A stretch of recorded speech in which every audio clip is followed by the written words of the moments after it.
2. Bonjour et bienvenue sur Développement facile. Dans ce nouveau cours, vous allez apprendre comment utiliser les tableaux en programmation. Les tableaux, c'est une donnée vraiment présente dans plusieurs langages de programmation et vraiment indispensable à connaître. Ça va vous permettre de manipuler des données et de faire énormément de choses. Donc comme je vous l'ai dit, stocker et organiser vos données grâce au tableau. Dans un tableau, vous pouvez stocker des variables, des objets, tout ce que vous voulez.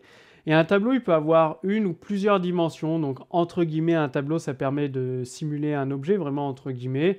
C'est très utilisé en ActionScript, en JavaScript, en PHP, en C++, en C. Donc, c'est indispensable à connaître, comme les objets. Donc, c'est deux concepts, les tableaux et les objets, indispensables à connaître.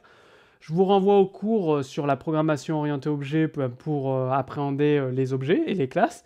Et pour les tableaux, nous allons voir ensemble comment ça fonctionne. Donc un tableau à une seule dimension commence toujours à l'indice 0, c'est-à-dire vous définissez un tableau. Bien évidemment, la syntaxe peut légèrement varier suivant votre langage de programmation. En tout cas, le principe de fonctionnement reste le même. Vous mettez des éléments dans votre tableau. Ici, c'est pomme, orange, banane, pêche, clémentine. Vous pouvez créer un deuxième tableau avec uniquement des chiffres, 12, 32, 18, un tableau âge. Et pour accéder à un élément de votre tableau, vous faites le nom du tableau avec, par exemple, ici, avec l'indice de votre tableau, 3. Rappelez-vous, comme je vous l'ai dit, un tableau commence toujours à l'indice 0. Ah, excusez-moi, je reviens à la diapo précédente. À l'indice 0, donc, si vous voulez afficher pêche, 0, 1, 2, 3, vous affichez pêche ici. Par exemple, âge 1, ça affiche 32, parce que l'indice 0, c'est 12, et 1, c'est l'âge 32. Alors, ensuite, vous pouvez créer des tableaux à plusieurs dimensions. Mais en fait, un tableau à plusieurs dimensions, qu'est-ce que c'est? C'est un tableau à une seule dimension qui contient un autre tableau. Et à deux dimensions, c'est deux tableaux. Trois dimensions, c'est-à-dire que le deuxième tableau contient encore un autre tableau. Donc vous pouvez définir autant de dimensions que vous le souhaitez dans un tableau, tout en sachant que ça complexifie les choses. Donc un exemple de tableau à deux dimensions, c'est-à-dire que là, sur la première dimension, c'est le premier tableau avec des indices 0, 1, 2, 3, 4. Et la deuxième dimension, c'est-à-dire que à la position 0, vous avez un deuxième tableau qui contient les États-Unis, donc Californie, Alabama, Arizona. À la position 1, vous avez un autre tableau qui contient des régions de France, Bretagne, Auvergne, Aquitaine, Isère. À la position 3, en fait, mais c'est l'indice 2, vous avez des pays, l'Australie, la Suisse, l'Inde, le Japon, la Chine, la Russie. Et pour afficher comment accéder aux éléments d'un tableau à plusieurs dimensions. Bien, en fait, c'est le même principe qu'à une dimension, si vous avez compris comment ça fonctionne. Vous choisissez l'indice, donc rappelez-vous, un tableau commence toujours à la position 0, indice 0. Donc, indice 3 pour le premier tableau, et dans le deuxième tableau, on cible un autre indice, donc 0, 1, 2, 3, indice 3 ici, et dans le deuxième tableau, 0, indice 0, donc ça affichera le Japon. Pour afficher la Russie, comment vous faites? Regardez, c'est l'indice 4, ici, et la Russie, 0, 1, indice 1. Et vous pouvez carrément accéder à un autre tableau, vous affichez l'indice 0, sans rien préciser, et là, ça vous renverra le tableau des États-Unis. Vous aurez Californie, Alabama et Arizona.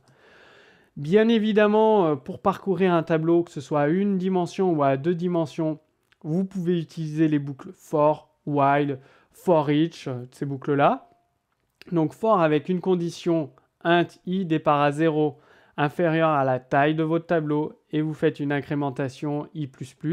Et à chaque fois, vous pouvez afficher la position dans le tableau, position 0, 1, 2, 3, 4, et le nom du fruit, donc fruit i, pour afficher le fruit qui est en cours de lecture dans le tableau. Vous pouvez utiliser une boucle while pour rechercher, par exemple, un élément dans un tableau. Alors, tant que i, vous l'initialisez à 0, i, ici, et tant que i est inférieur à la taille de votre tableau, sachez que tableau, je ne vous l'ai pas précisé, ça utilise la classe array. Donc, dans les langages ActionScript, JavaScript, PHP, vous avez la classe array qui vous permet d'utiliser les tableaux et vous avez des propriétés et des méthodes. Donc la propriété Lang, ça renvoie à la taille de votre tableau et après vous avez des méthodes sort on, push pour ajouter des éléments dans le tableau, etc.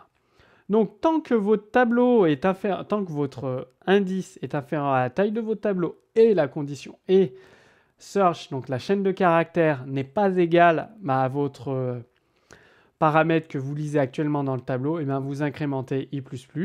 Donc à un moment, rappelez-vous, pour éviter les boucles infinies, i va être incrémenté à un moment donné, il va dépasser la taille du tableau, donc on va sortir de la boucle. Ou alors cette condition ne sera pas respectée, c'est-à-dire que search sera égal à, donc banane sera trouvé dans le tableau des fruits, et on pourra afficher sa position, donc qui sera à la position peut-être 1 ou 2 du fruit, le nom du fruit banane. Donc comme je vous l'ai dit, en fonction du langage de programmation que vous utilisez, donc la propriété Lang permet de retourner la longueur d'un tableau. Pour parcourir des tableaux à plusieurs dimensions, eh bien en fait, vous parcourez d'abord la première dimension, vous récupérez donc un tableau, comme vous avez vu avec le tableau des États-Unis, et vous parcourez du coup votre deuxième tableau, donc la deuxième dimension, et etc. Autant de dimensions qu'il y a dans votre tableau. Donc là, dans la boucle for, on parcourt la première dimension avec la variable j qui est positionnée à 0, qui vaut 0, et on l'incrémente. Donc là, on récupère la position du premier tableau, la position dans le premier tableau. Et ensuite, vous parcourez votre deuxième tableau. C'est-à-dire, vous avez récupéré votre deuxième tableau à la position J et vous parcourez ce deuxième tableau. Et là, vous pouvez afficher pays ou état, country list, J parce que c'est le deuxième. C'est country list J et l'indice K pour le deuxième élément dans le deuxième tableau en fait. Voilà comment vous pouvez parcourir un tableau multidimension. Donc, vous avez des méthodes pour parcourir beaucoup plus rapidement un tableau. Donc, c'est for each avec var afruit. Donc, afruit, ça prend le type qu'il y a dans le tableau. Si afruit, il y a des chaînes de caractères, sfruit, ce sera des strings. Ici, donc, des strings, là. Par contre, si vous utilisez for each pour parcourir le tableau H que vous avez vu au début de ce cours, sfruit, ce sera des numbers si vous êtes en ActionScript ou int. Enfin, tout dépend du langage que vous utilisez. Donc, ça pourra être des int. Et ici, sfruit ou nAge, si vous parcourez le tableau des âges, ça affichera l'âge ou le fruit qui est lu dans le tableau. Pour parcourir un tableau à 2 dimensions, dans la première dimension de country list, vous savez que vous récupérez le deuxième tableau, la deuxième dimension, bien à list état. Et après, vous faites une deuxième boucle for each. Donc, dans a list état, vous récupérez des chaînes de caractères, donc des pays ou des régions. Et donc, ce sera s-état, string. Et ensuite, vous affichez votre pays ou votre état, donc s-état. Ça vous permet de parcourir rapidement un tableau à une ou plusieurs dimensions avec la boucle for each.